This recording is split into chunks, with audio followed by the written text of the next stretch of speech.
Good evening and welcome to Sunset News this Wednesday evening. As always, we bring you news, community stories, economics, weather and sports. I am Diana Master.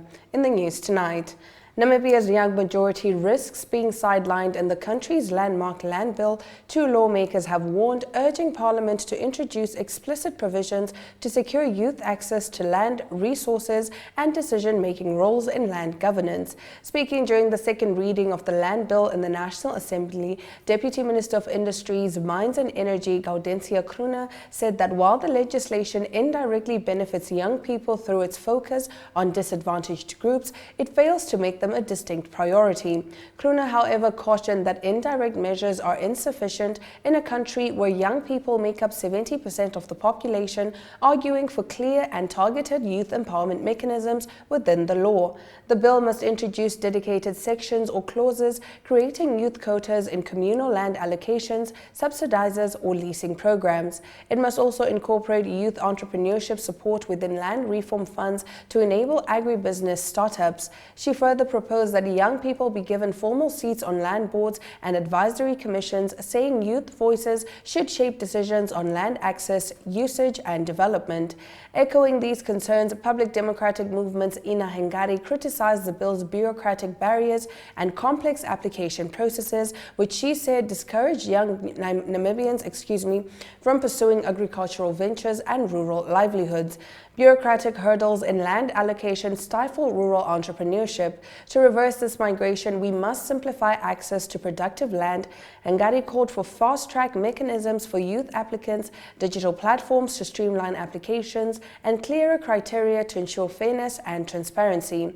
The land bill, introduced by the Minister of Agriculture, Water and Land Reform, seeks to redress colonial and apartheid-era land injustices, promote equitable access and sustainable land use, and align with Namibia's National Development Plan 6.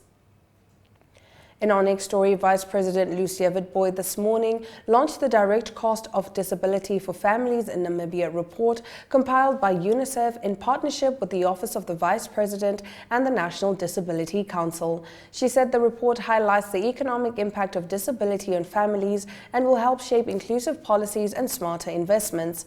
The launch was held at Dagbreek Resource School in Windhoek, and according to the report, Namibian families raising children with disabilities face overwhelming financial pressures, with some spending as much as 56,000 Namibian dollars per month to meet essential needs. The report was compiled by the Division of Disability Affairs in the Office of the President in collaboration with UNICEF and other partners, providing the most comprehensive breakdown to date of how disability-related costs are distributed across households. Families of children with physical disabilities face the highest expenses, ranging from 22,720 Namibian dollars per month for low support needs to 56,000 Namibian dollars for high support needs.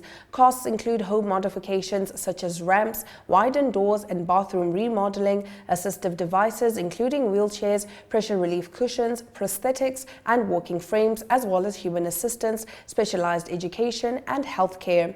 For children with complex medical conditions or multiple disabilities, healthcare can become the largest portion of costs, while home modifications alone can reach 100,000 Namibian dollars, a sum many families cannot afford. President Netumbo Nandi-Ndaitwah says Namibia's representatives abroad have served with selfless dedication, representing not only the president but the entire Namibian nation with excellence. She said this yesterday whilst welcoming returning heads of mission at the State House. Let's have a look. To welcome you back from your areas of operation, and to sincerely express gratitude to all of you for your selfless services and dedication as representative of Namibian abroad.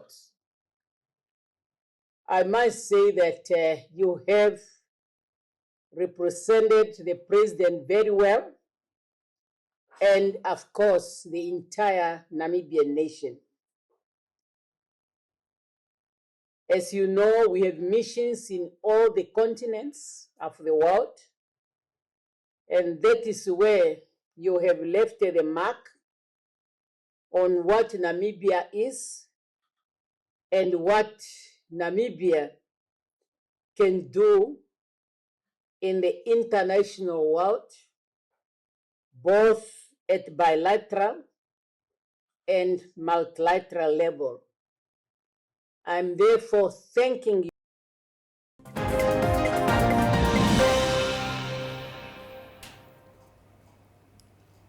The president of the Association for Localized Interest and former Member of Parliament Joseph Kawandenge says there's nothing wrong with political parties. The problem is when their narrow agendas silence the real needs of the people.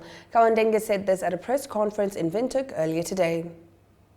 In dignity and has access to basic services and enjoy equal opportunities to thrive. Our mission is to advocate for progressive local reforms, mobilize communities, and implement development-focused programs that prioritize people over politics.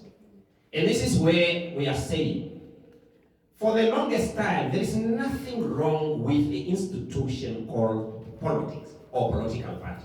There is nothing wrong with that. The problem with political parties is that at times, the narrowness or narrow-mindedness and the thin line between a political agenda and what you should do for your people are blurred sometimes. Hereby I'm saying that when you are sitting in a city of Windhoek or any local authority council, the prime priority of you as a councillor should be bread and butter issues of the people that you are leading. But unfortunately, when you are representing a political party, sometimes the agenda is being dictated from top to bottom, and then you have to do the party lines, irrespective of whether you believe that this is not in the best interest of my people. That's why you are seeing mushrooming of so many associations that have been formed currently, because people have trust or have lost trust in political movements and political institutions.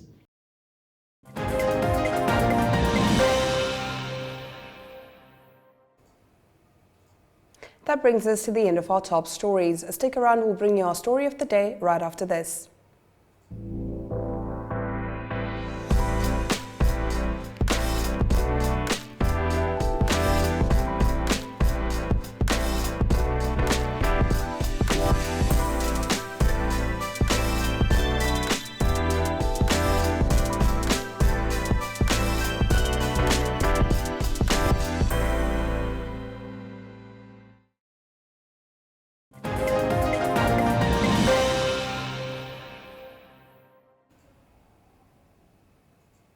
And now getting into our story of the day.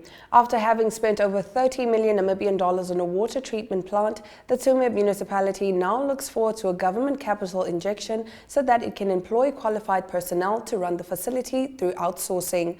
Despite having a historical challenge of hard water, residents of Tsumeb for the past 3 years had to either boil water before consumption or turn to shops to purchase the resource.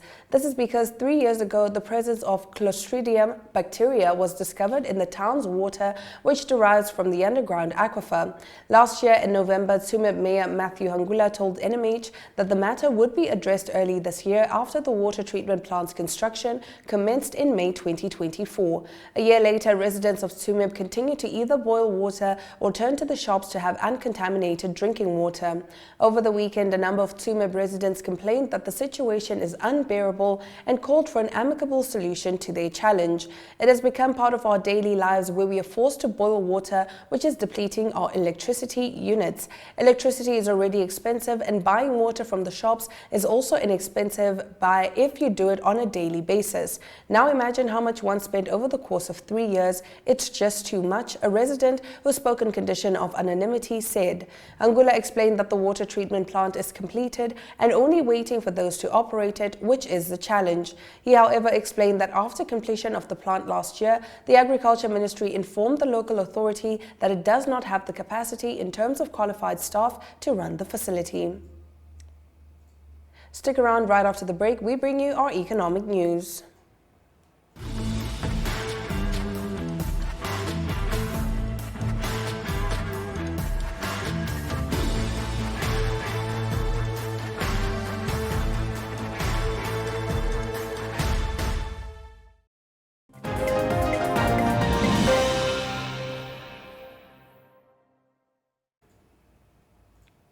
Tonight in economic news, thousands of vegetable seedlings have been handed over to the Erongo region by the Daurus Green Hydrogen Project as part of a drive to support community food production and promote sustainable agriculture. The donation includes 3,600 cabbage, 1,000 beetroot, 600 green pepper and 400 spinach seedlings, which will be distributed through the Erongo Regional Council's Directorate of Agriculture Development to identified farmers and community gardens. Erongo Regional Council Chairperson Benita Imbamba said the gesture went beyond agriculture. Together, we are taking meaningful steps to make our desert green, strengthen food security, and empower our people to work for themselves. Governor Natalia Huajose said the initiative reflected the benefits of the Daurus Green Hydrogen Village, Namibia's first operational green ammonia site. Daurus Green Hydrogen is the right place where the communities have already started getting help, she said. The first green hydrogen project in this republic is already producing green and clean ammonia. She called for renewed investment in crop farming, youth empowerment and water infrastructure, especially in rural constituencies. Busiswa Malute, representing the Daurus Green Hydrogen Village, said the project was proud to contribute to community upliftment. I do apologize for this technical difficulty, but we will be right back shortly.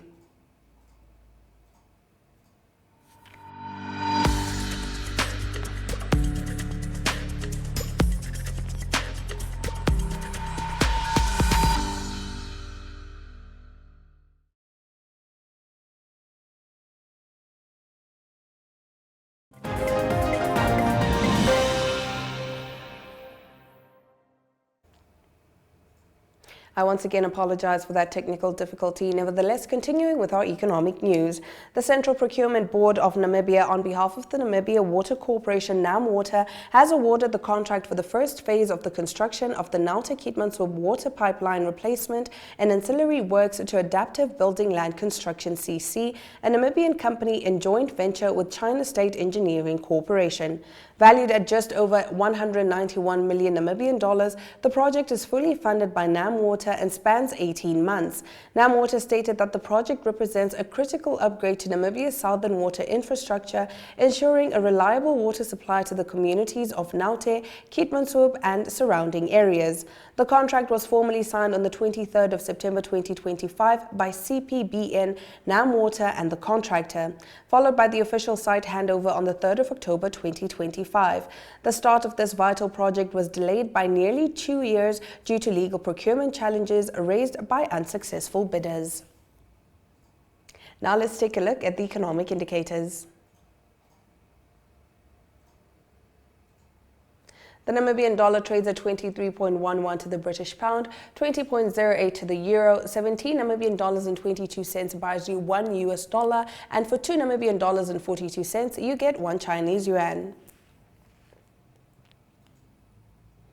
Looking at commodities, all commodities are up, save for copper, which took a dip of 0.20%, now trading at $5 US and 2 cents per pound.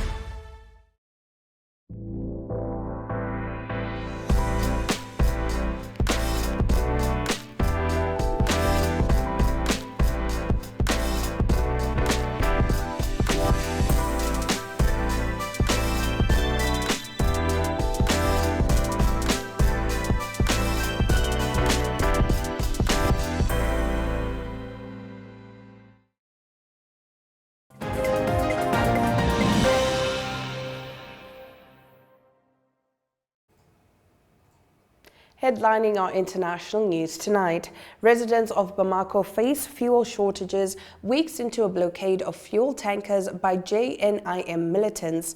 Long lines stretched in front of gas stations in Mali's capital Bamako into Tuesday as commuters desperately tried to find fuel. Residents are starting to feel the impact of a blockade on fuel imports to the city declared in early September by a militant group affiliated with Al-Qaeda. Bakari Coulibaly, who resells gas at a small kiosk on the side of the road, said he was having a hard time finding gas. It is only a few stations that have it, he said. Motorcycles and cars alike crowded around one gas station, with some people arguing and fighting for a place in line. Dugabari drives motorcycle taxis for a living. He said he was determined to help the country get through the crisis. We know we are at war, whatever the situation, and we are ready to take it on. Even if we have to stop our motorcycles to walk, we are ready for it, he said. Militants from Jamaat Nusrat al-Islam wal Muslimin have relentlessly attacked fuel tankers coming from neighboring Senegal and Ivory Coast, plunging the capital of the landlocked West African country into crisis. Despite being one of Africa's top gold producers, Mali is ranked the 6th least developed nation in the world, with nearly half its population living below the national poverty line. Analysts say the blockade poses huge risks for the fragile local economy and is a significant setback for Mali's military junta, which took power in 2021, promising to improve security. Instead, attacks from militants linked to Al-Qaeda and the Islamic State group have intensified in recent months. JNIM is one of several armed groups operating in the Sahel, a vast strip of semi-arid desert stretching from North Africa to West Africa, where an insurgency is spreading rapidly with large-scale attacks. Now let's take a look at the weather predictions.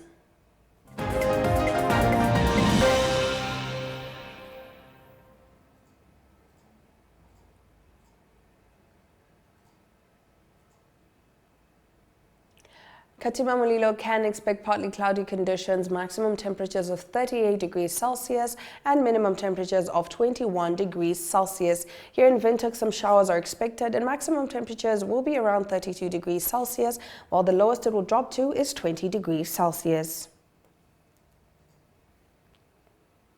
Looking over at Rehoboth, some showers expected that side as well. Maximum temperatures of 34 degrees Celsius and minimum temperatures of 17 degrees Celsius. Over at the coast in Swakopmund, maximum temperatures, not much of a difference between the maximum and minimum temperatures.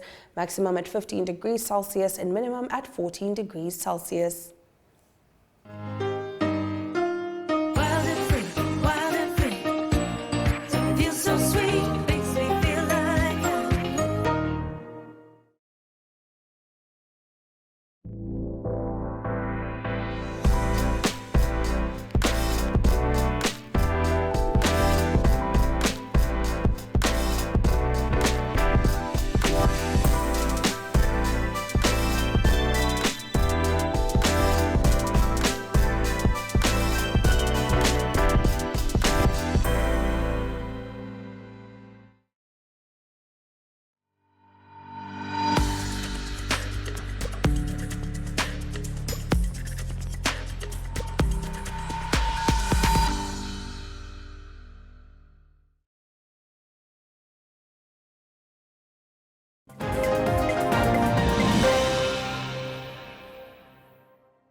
We'll now head on over to the sports desk, proudly brought to you by SportWrap.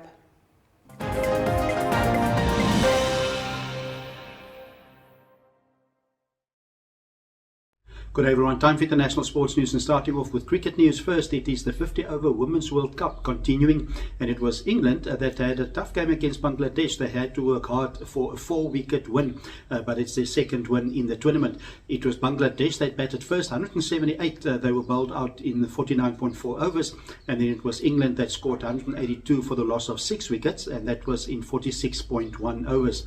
So the best batsman for England was Heather Knight, and she scored an unbeaten 79. And that led England to the victory. So England and India, the only two teams that's unbeaten at the moment. They've got 4 points after 2 games. That's 8 teams competing in the World Cup. Next for England will be on Saturday, this coming Saturday. That is when they play against Sri Lanka. And the next game for South Africa will be in the group game. They will play on Thursday. They will play a tough game against India. On to tennis news. It's the Shanghai Masters that's taking place. Earlier in the tournament, it was two big number 1 and 2 seeds that's out because of injury.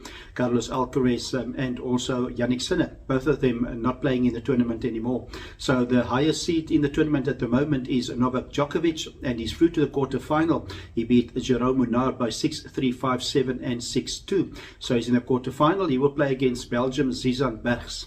And then also another quarterfinal that's taking place is Holger Rune, and he will play against Valentin Vekrot. Closing off today's international sports news with English Premier League football. There's going to be a week break for the English Premier League this weekend. It is the World Cup qualifying games that's taking place. So the next game is on 19th of October, and that is, or the 18th, Saturday the 18th of October rather, that will be the leaders Arsenal that will travel to Fulham. And it is on second on the list is Liverpool, defending champions. They play the 19th of October, probably the game of the weekend.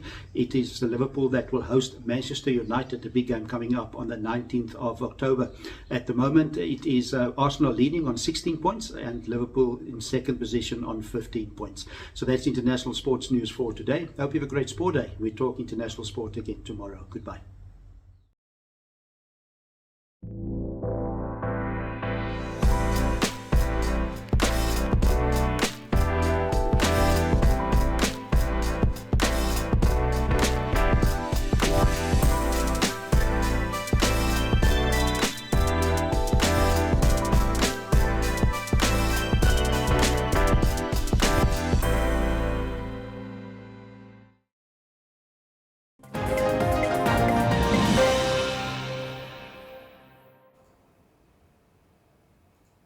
In a news update, the Brave Warriors arrived safely in Monrovia, Liberia. The Namibian side will play Liberia in the second last group match of the FIFA World Cup qualifiers at the Samuel Kanyan Stadium on the 9th of October at 4 p.m, which is 6 p.m. Namibian time. We do wish them all the best.